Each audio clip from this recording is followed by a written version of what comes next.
Talk, shop, pop, movies. Oh, hi there, this is Derek, the Convicted Cinephile, and if you're a convicted cinephile yourself, please like, share, and subscribe to the channel down below. On my channel, I like to talk, shop, and pop open, that is, movies and physical media. The Critics' Choice nominations are out. The Golden Globe nominations are out. It's about dang time. I do an Oscar nominations prediction video. I've been late to this, just in general, all season. I'm using my awards expert app in front of me here. Get the app. It's a damn good one. It's free. That's always a plus. It doesn't have best sound on here, I noticed. I'm guessing after the shortlists come out on the 17th, they will add it, hopefully. Brother Bro, if you're listening. You're not, but if you are. But let's just get right into it. Best Picture, I have Anora, The Brutalist, Dune 2, Conclave, Wicked, Sing Sing, Amelia Perez, Nickel Boys, The Substance, and A Complete Unknown. I'm being lame, and I'm just copying the Critics' Choice 10. I did have a real pain in over A Complete Unknown. I'm still 50-50 kind of on which one to add, but for the moment, I'm adding A Complete Unknown just because it's the hot ticket at the moment, but it could be either of those two. It could be something like September 5 that sneaks in at the end of the day. I don't know. I think the other 9 are pretty set. There could be some international film that comes in and starts sweeping awards or winning in every category or at least getting nominated everywhere that we just don't see coming yet. It hasn't happened yet, but it might be in there. That isn't Amelia Perez, obviously. Best Director, I have Brady Corbett for The Brutalist, Sean Baker for Anora, Edward Berger for Conclave, Nickel Boys, Ramel Ross, and Corley Fargette for The Substance. Giving The Substance the hope diction here, sort of. I did not do Jacques Audiard for Amelia Perez. I'm not going to do John M. Chu for Wicked until he hits like DGA or something. Jacques Audiard seems like it could have been a very Globes thing. They loved that movie there. These 5 seem the safest to me right now. Best Actress. I actually changed around some of this due to the Critics' Choice nominations. They don't affect each other, one another. There's no like shared voting body, so I don't know why. It makes me change my opinion, but it just kind of shows which way the wind's blowing for certain films. So I have Mikey Madison for Anora, Angelina Jolie for Maria, Carla Sofia Gascon for Amelia Perez, Demi Moore for The Substance. She seems to be happening everywhere so far. And then I put Cynthia Erivo in for Wicked over Nicole Kidman for Baby Girl. I swapped them out just before I recorded. Cynthia is getting in everywhere. Nicole missed at Critics' Choice. I also want Marianne John Baptiste to potentially get in. I didn't even realize I didn't put her in yet. So there's a good amount of actresses that could make it into this list. The actress for I'm Still Here, whose name Fernanda Torres, she could get in here. It's a good bunch that you could pick from. But like I said, these 5 just seem the safest today. So that's who I'm going with. Best Actors, probably the least exciting of the acting categories, just due to the lack of options. It seems to be the easy 5. Adrian Brody for The Brutalist, Ralph Fiennes for Conclave, Coleman Domingo for Sing Sing, Timothée Chalamet for A Complete Unknown, and I think those 4 are locked at this point. The 5th spot could go to a handful of people, but it seems to be Daniel Craig for Queer. I would love if Hugh Grant got in for Heretic like he did at both the Globes and, more surprisingly, Critics' Choice. That would just be an awesome nomination, but I don't know who I would bump. Like, Daniel Craig seems too in at this point to bump easily for someone like Hugh Grant. Sebastian Stan could get in for The Apprentice, but we'll see. I don't know. Depends on who saw the movie, if enough people even watched it, if enough people even want to watch it based on its subject matter. Daniel Craig, even if people don't love the movie, people seem to like his performance, and he's a first-time nominee if it happens, and everyone likes Daniel Craig, at least. They at least like Daniel Craig, and it would be a cool first-time nomination for him. And it would be a first-time nomination for Hugh Grant, unbelievably. So that would also be cool. If they could trade off one another, that would be amazing, because they'd at least be first-time nominees. Supporting Actress. This one is often weird. It's a weird one. There's a lot of options here, too, just like Actress. A lot of good female performances this year. We have Zoe Saldana for Amelia Perez, Ariana Grande for Wicked. They seem to be the 2 who are going to fight it out at SAG and the Oscars, I believe, and Critics' Choice and Golden Globes for that matter. The only thing I think they could lose is BAFTA. but we'll see when it happens. Felicity Jones for The Brutalist. Critics' Choice missed her for some reason, which seems weird because I liked The Brutalist, but she got in at Globes. She's definitely going to get in at BAFTA, possibly win at BAFTA because, British people. SAG, she seems like a fair bet to get in. Isabella Rossellini, same thing. She's going to get in at BAFTA. She could win at BAFTA because, the UK and stuff. But she's a very overdue, decades-long actress who hasn't really gotten her flowers yet.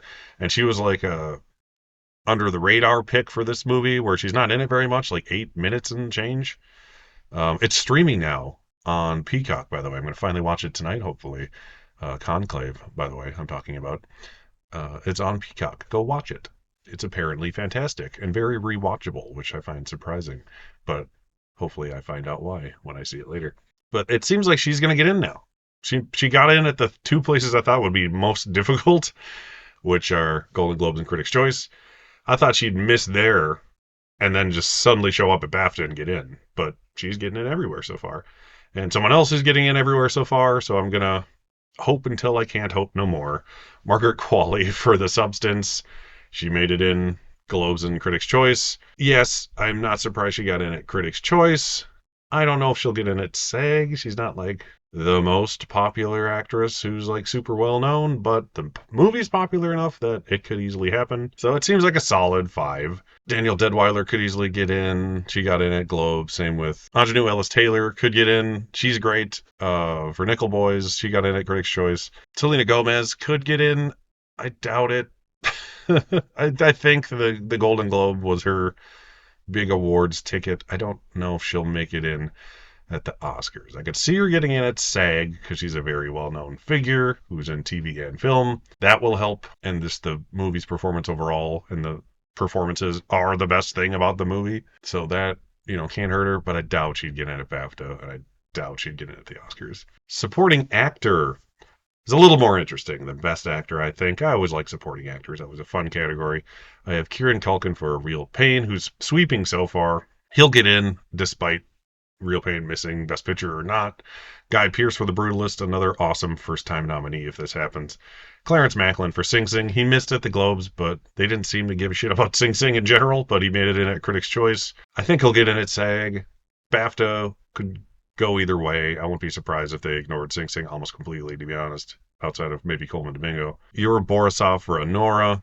He seems to be getting in everywhere. He might miss at SAG, just once again, because he's not like a well-known figure, but the movie might be popular enough for it to happen. He could just get in on Ensemble and be part of that nomination. I won't be surprised if he gets in everywhere but SAG. Let's put it that way. Edward Norton, I was debating between him and Denzel. Gladiator 2 isn't going to get in for Best Picture, and if it does, holy shit. That'd be weird. A Complete Unknown more likely will be. It's closer to Best Picture, even if it doesn't make it. And Timmy's getting in. Edward's probably getting in. He's an Academy favorite. Not as much as Denzel, obviously, but I pretty much traded one Academy beloved actor for another in the stronger film. So that's why I went with Edward Norton. Neither of them are probably going to win, but if I had to have one in and if I had to pick one to shove in there and have them win, like in a hypothetical situation, I'd want it to be Edward Norton, just because he at least doesn't have an Oscar. Best Original Screenplay, I have Honora, The Brutalist, The Real Pain, The Substance, and Challengers. Challengers, I debated putting in September 5 instead. They seem to be fighting it out for that 5-6 spot. If September 5 suddenly gets a surge in popularity, I think that could knock it out, but Challengers seems stronger than expected so far, so I'll keep it in for now. The top 3, I think, are essentially sure things. Saturday Night could squeak in here, but it doesn't seem like it's going to happen at this point. Adapted Screenplay, I have Conclave, which seems to be the front runner to win. If it wins anything, it seems like that's the thing it's going to get, based on what literally everyone's saying. I don't know what number 2 to win would be in this category. Sing Sing, I feel will get in at the Oscars, despite whether or not it gets in at BAFTA. It did get in at Critics' Choice, but not Golden Globes, where there's only one category, so there's a little leeway there. Dune Part 2, I think will get in. I won't be surprised if that missed. If they just kind of slough Dune off, kind of like it's been there, done that sort of situation, I could see that one missing for something like Wicked, which I didn't put in here yet. Nickel Boys I got in there, and Amelia Perez. Like I said, Wicked could sneak in here. I put Amelia Perez above Wicked just based on the fact that it's a more unique and original film than Wicked. Wicked is just pretty much a straight adaptation of the first half of the play, while Amelia Perez is an original musical. International feature, I have Amelia Perez, which, based on what people seem to like, I'd be kind of surprised if it won, but given how many nominations it seems like it's going to get, it'd be weird if it didn't. But hey, Pan's Labyrinth didn't win. That had 6 nominations and won 3 of those things. It can happen. Seed of the Sacred Fig from Neon seems like a good choice for the win. If it's not Amelia Perez, I'm Still Here will get in and potentially get that Best Actress nomination, like I was saying. All We Imagine Is Light probably get in. Actually, now that I see that, scratch that. I just remembered All We Imagine Is Light, I don't think is eligible. It's not. All We Imagine Is Light is not eligible at the Oscars. I'm taking that out. I didn't have it in there that I put it back in. I forgot why. It's not eligible at the Oscars because it's not India's selection. So if that wants to get in at the Oscars, unless I'm completely wrong about this, but I've heard this, it needs to get into like things like director and screenplay and picture. It can't get in for international film. So scratch that. I put a Kneecap. That was always in there. And then I went back to Vermiglio. Do I even want Vermiglio? What am I doing here? There. Okay. I didn't mean to do that. I'm on drugs. I meant to put The Girl with the Needle in there, even though it missed a Critics' Choice. So, okay, take 2. Um, so we have Amelia Perez, Seed of the Sacred Fig, I'm Still Here, Kneecap, and Girl with the Needle. There, updated picture for confusion. Documentary feature. I put Daughters, No Other Land, which seems to be winning literally everything it possibly can for this category, Sugarcane, Dahomey, and Soundtrack to a Coup d'etat. These are just the things I've heard the best stuff about. I'm not putting in the Christopher Reeve movie as much as I love Christopher Reeve and Superman, because movies about celebrity figures usually don't get nominated. It's like the Mr. Rogers documentary that should have probably won, didn't even get nominated, stuff like that. They don't make it in a lot of the times. So I'll believe it when I see it for that one. But I'm secretly rooting for it just as a fan. Animated feature, this should be easy. This should just be the Critics' Choice 5, because they don't even want to put in Moana or Transformers. They just chose 5 instead of 6 slots. The Wild Robot, Inside Out 2, Flow, which I would put in international film, but I'm not sure if it's eligible or not. It did get nominated for Critics' Choice, so if it does turn out it's eligible, I might put that in there. Memoirs of a Snail, and Wallace and Gromit, Vengeance Most Foul. Cinematography, I have The Brutalist, Dune Part 2, Nickel Boys, Nosferatu, and Conclave. Wicked got in for some reason at cinematography at Critics' Choice. That seems like just a random, we love this movie kind of thing. Could have happened at the Oscars, but these 5 just seem more deserving. Editing, I have Dune Part 2, The Brutalist, Anora, Conclave, and September 5 I have in for editing. It's been getting in and winning editing essentially everywhere it can. I had Nickel Boys in here, but I think I swapped Conclave for Nickel Boys just because of the overall performance of that movie. Nickel Boys could get in here. It might be a Nickel Boys September 5 battling it out for the 5th spot. We'll see. Those 5 seem good for now. Production design, I have Wicked, Dune Part 2, The Brutalist, Conclave, and Nosferatu. Costume design, I have Wicked, Dune Part 2, Nosferatu, Gladiator 2, and Maria. I could see Gladiator 2 also getting into production design, but it's just a weaker film, so I could see it missing. That Conclave are kind of battling it out for those 2 categories. Or Maria could miss costumes and Conclave could get in, just like it did, I believe, at Critics' Choice. Beetlejuice could sneak in there. Who the fuck knows? Speaking of Beetlejuice, we got makeup and hairstyling. I have The Substance, which I would be surprised if that loses at this point, given the popularity of the movie, but it's a weird, gory horror thing. And those are usually lucky just to get nominated. Dune Part 2, Beetlejuice, Wicked, and Nosferatu again. So how cool would it be if we had 2, 3, if you want to count Beetlejuice, horror things in makeup this year? That would be pretty damn cool. I consider it a horror movie because of how terribly scary bad it was. And I say that with all the love in the world. For the original Beetlejuice. Visual effects. This may be affected by the shortlist. Dune Part 2 seems like a shoe-in for visual effects. Kingdom of the Planet of the Apes. Every Apes movie has gotten in and not won, so we'll see if this one is the same way. I think it wouldn't win because it's less popular. It'd be kind of dumb if this one got in and ended up winning for that franchise, because I've heard that the special effects are less impressive in this one. But Gladiator 2, I think this is a fairly safe place. It's closer to Best Picture than some of the other potential nominees, like Deadpool and Wolverine or something, for example. The Substance got in at Critics' Choice, and it's in the top 20. Wicked and Mufasa the Lion King. I think the first one got in for visual effects, if I'm not misremembering. And the whole movie is visual effects.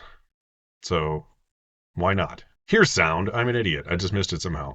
I thought it was weird. I'm like, why isn't there sound? I have Dune Part 2, Gladiator 2, Wicked, Amelia Perez, and A Complete Unknown because music movies. There's 3 out of 5. I've heard nothing but amazing things about Substance's sound and editing for that matter, but it's not making it in those categories, which is weird. It's weird that it's like a visual effects thing, but not an editing and sound thing. You think it would be kind of the whole package. So these 5 seem like the easy 5 for now. Until once again those shortlists come out, and who knows, Wicked doesn't make the shortlist for sound. That wouldn't happen. Best score. I'm just gonna go with the 5 that are eligible from the last 2 award shows: The Brutalist, Conclave, Challengers, Amelia Perez, and The Wild Robot. Those seem easy until something else pops in there and shakes up the race. Original song, I'm going with Mi Camino and El Mal from Amelia Perez, Kiss the Sky from The Wild Robot, Sing Sing from Sing Sing from Like a Bird, Like a Bird from Sing Sing. And because it's the Oscars, I had to, by law, give Diane Warren the 5th slot for Relentless, a movie no one knows what it is, but it's Diane Warren, so it's gonna get in. I need to predict her getting in until she doesn't. That's how we have to win, people. All you Oscar prognosticators out there, you have to predict Diane Warren to get nominated so she doesn't. It's the only way. So those are my pre-shortlist Oscar nominations predictions. Stay tuned for the shortlist announcement on the 17th, and then directly after that, I will be doing a post-shortlist Oscar nomination predictions because some of these might not even be eligible after that. So I have to fix some stuff. Once again, my name is Derek, the Convicted Cinephile. Please like, share, and subscribe to the channel down below. Thank you for watching, and I'll see you next time. Talk, shop, pop, movies.